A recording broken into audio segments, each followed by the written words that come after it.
Kamlesh recording studio Mohammadpur.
हमारा से रानी तू करारे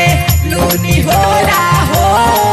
मानम नहीं बात आज सोना तलबा घोड़ा